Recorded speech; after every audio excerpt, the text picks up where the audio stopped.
Hello, this is Diane Blake. Welcome to my channel.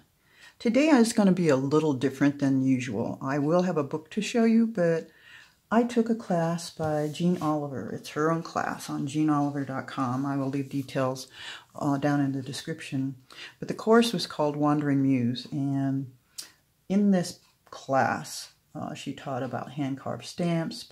This is a plaster book that she showed us how to make. We did some drawings, we did some painting, and we also did an art sculpture. I'm not sure how well the art sculpture is going to look in this light, and it's very big. The art sculpture, the head of this person is bigger than my own head, so I got a little out of control, but you know, you do what you gotta do. But anyway, she did some lovely things, and she always does beautiful stuff. Her style and my style are quite different. And so if you're seeing this and you're thinking, oh, not so sure, please go check out Jeanne Oliver's class, because she does some really beautiful things, and my style and her style are quite different. But that doesn't mean that you can't learn and take her inspiration as a jumping off place to do something that speaks more to you. So this is the plaster book. She likes to start books or journals, and at the very beginning of her classes, she always teaches some really cool techniques. I had never done a plaster book before, and so it was kind of a learning curve for me, and I ended up putting too much plaster on, and then I spent hours sanding it down so that my pages were more flexible. But I learned through the process, and that's what art is about. It's learning your style, it's learning new techniques, it's embracing someone else's style and learning how to interpret that for yourself. There's so much to be learned, and I really thank you, Jeanne, for putting together this class, because I know it took hours and hours. I know she spent more hours on it than she had intentionally wanted to do at the beginning. So why don't we just get into this. This book it has some old book boards from an old book, and then this was a smaller book that had its book board, and I covered this with cloth. This is covered with an old paper bag that I textured to try to make it look a little bit like leather, or I don't know, it's just something I enjoy doing. And this is a piece of it's probably the bottom of a Spam can. Spam is a kind of meat that they used to use back in World War II as something to eat. It lasts for years and years in the can. Anyway, so it's not too bad if it's fried. And I have a friend that likes to put Spam in her spaghetti sauce. So there you go. Everyone has something they like. But anyway, this was nicely rusted. I still haven't figured out what I want to put on the cover, because I haven't put any real content into this book to speak of, but because I'm not sure how I want to work on plaster, but I'm giving it a try. It has 3 signatures. So you can see here, and I used, because the plaster is so heavy, this cloth, I put in some eyelets so that it would take some of the stress off of the pages. And then the back of the book is just plain. Let's look inside. So she did tacks, and like tacks you put in wood or furniture. I think they were furniture tacks, I'm not sure. But I decided to do buttons. Now these buttons really are not sewn on. I just threaded the thread through the buttons and then glued them down onto this cloth, because I wasn't sure what I was going to do at some point, especially since the book was so heavy. But this is some pretty cloth that I thought looked organic. There's a little bit of lace, so I'm trying to be a little more frou-frou. Not always going to be all that frou-frou, but this is plaster on both sides, and it's on canvas, or duck cloth. Some people call it duck cloth, but it's a canvas, and it will crack, and there's a little bit of cracking in here, but that's just part of the personality of plaster.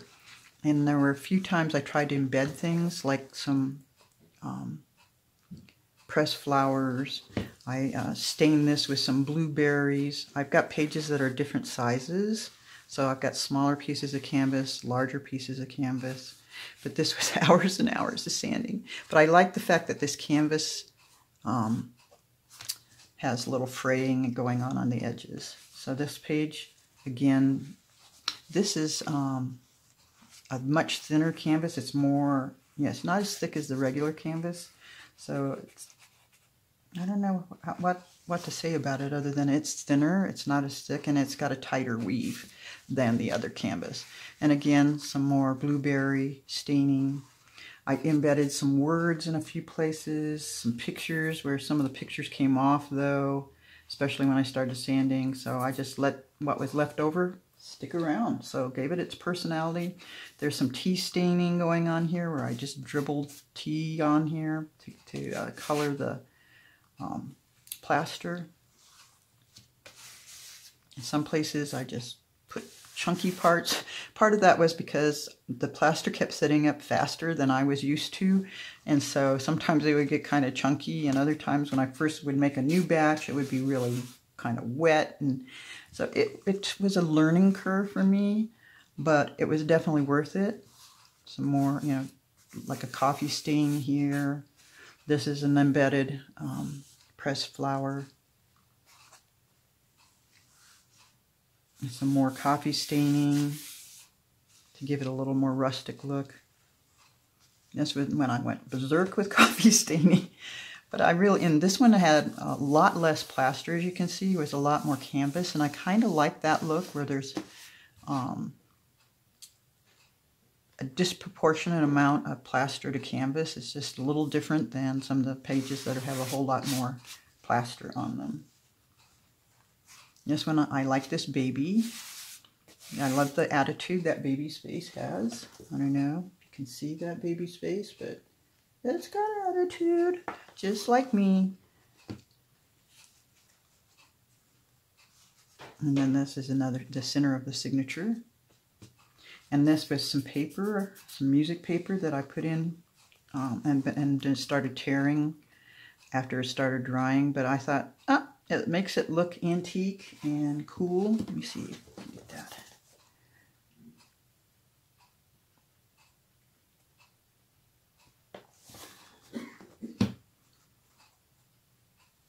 Some more staining. Each page with the plaster, the neat thing about plaster is each page has its own personality. And by giving some of the pages shorter and longer and sanding some more than others and blobbing more than others, they all just look so much different. And at some point I plan to draw or paint on these. I'm not sure how that's going to work, but you know, you don't learn if you don't try.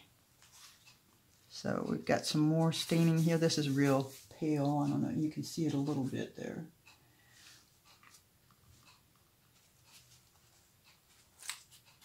And this one, I like these legs. A woman walking down the beach. She's got her shoes in her hand. You can barely see the shoes there. But I just like the fact that she just felt free to just walk on the beach. And this is just some strings that were left over from the fraying, and I just stuck them in there and let them sit and create some texture and some movement. And this is the next signature, center. Rewrite your story. So maybe at some point I'll write something on that page. Okay. Another embedded flower with some really long stamens. I've used that kind of flower. It's out of there's a plant that we have at our house. It's called the Mexican bird of paradise. Not to be confused with bird of paradise, which is a completely different plant. We have these here in Arizona. They have beautiful yellow flowers, and then the stamens are all red. Well, this guy's a little brown because I didn't protect him very well when he was getting pressed, but I still like the colors. Goes well with this book. And another baby. For those of you who have seen some of my other stuff, I enjoy using children and babies in my books. And that is the end of that book. And I repeated that pattern on this side because that's how this thing is held in. I was very concerned when I first got this finished because there was so much plaster. It weighed so much, and it was actually ripping this spine apart. I don't know if you can see there's a little separation here. And that was because it was so heavy and the pages were so thick. So a lot of sanding to get it to the place where I really wanted it to be. Once I know what I'm going to put in here for content, then I will probably carve or etch into that piece of metal what's in here. Okay, so that was just the beginning of the class, and it was pretty cool. Let's go to the next thing. So she has us do lots of sketches. Somewhere you just don't even lift your hand up and you just draw with one line, an image, and a bunch of other things. You have to go to her class and see it because she does a lot of exercises which help to loosen you up and inspire you. And I have a character that I use in my art a lot. Let me see if I can zoom in on her. She's a primitive girl. I call her primitive because she's just very basic. The proportions of the face are not the same. A third of her head is forehead, and then the rest of it's all scrunched down into the last third. But I really like her a lot. I like the colors. This was my original thing that I did back in 2014. I took Jeanne's class just a few months ago. So this was my image that I wanted to use as the basis for all of the characters that were that I was going to draw and sketch and paint. So keeping her in mind, and also did my art sculpture based on her, and I think I came pretty close to that. So anyway, so she had us work in all different formats and sizes, and we're using gouache and acrylic paints and charcoals and pencils. So she really has you use a lot of different things. And what I did was I'm going to just show you a few of the sketches I came up with. It's using that same person, and when you only have one person with one image, it's kind of hard, but I wanted to give her more personality. Some of these look quite different than the original. And in fact, okay, those of you who were Star Trek people might think that this next girl looks a little like a Klingon. So there you go. I mean, right? And then this one was in watercolor. And then this one was with charcoal, and she's kind of messy, but she almost looks a little more human. And then there was one I did with rust. One of the things we had to do, we had to find an image in rust. And I thought, okay, I've got to find an image, and I'm going to try to make it as close to my girl as possible. And so I came up with this one. And I really like her. She actually looks a little Indian to me. Indian. Just the shape of her face and stuff. Really love her. She's one of my favorite pieces I did. And just started with rust here. These brown parts are all rust on the paper. I just really like that. Okay, so then she also had us do carvings in the stamp. So I carved, and this is the stamp, and that I made. And so you can learn how to do that in her class. I think it's really cool.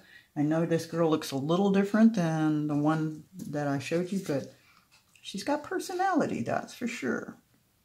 She sort of reminds me of Alice the Goon with that nose. If you ever were Popeye fans growing up, and you watch Popeye the Sailor Man, that nose reminds me of Alice the Goon. So there you go. I also did another carving because I love doodles. And I guess you can do it this way. And I really enjoyed doing this. All that black is just from putting on speedball paint. And then I used it to stamp a few things. So really loved carving this really soft pink stuff. She uses the gray stuff, which was a little harder to carve. But since I was still new at it, I stuck with the soft stuff, the pink stuff. That's the other thing she does with her supplies. She sort of gives you different ideas on what kind of supplies to use, things that you might already have, some things that would be easier or more difficult depending on your skill level. So Jeanne is really good at this. Okay, so the next thing I'm going to show you, I'm not sure how it's going to work here with this lighting, but I'm going to try. Oh, she's heavy. Okay, so this head is bigger than mine, so this is the base. I'm going to try to do this. Let me see.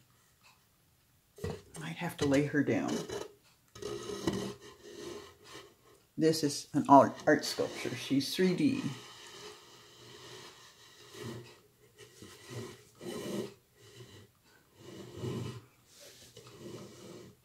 Let's see if I can get her face full frame. There we go.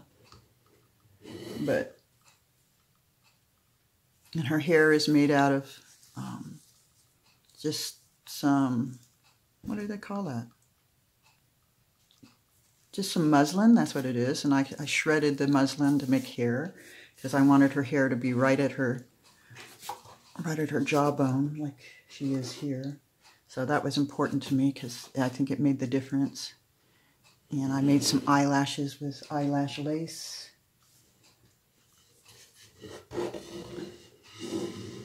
And again, that nose is kind of flat on this side to go with the flatness that way. So,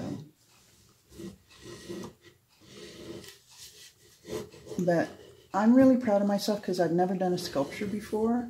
And I thought this turned out pretty darn good for somebody who'd never done it before. And working in 3D, well, that was a challenge.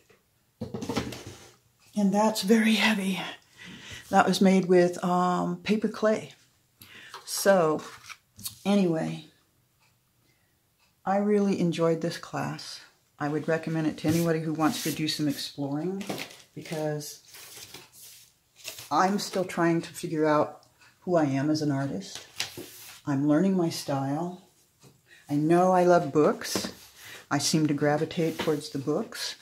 And I just have to say that Jeanne always has a book, at least seems to have a book. It's in all the classes I've taken so far, and all of her classes, so that's right up my alley. And then anything else I learn is always extraordinary. I've learned a lot about myself, I've learned a lot about my art, and I learned a lot about Jeanne. So thank you for watching this video, and if you have any questions, please comment below. And if you really like this, do a like and subscribe if you want. And I will be sending you some more videos soon. Thanks. Bye.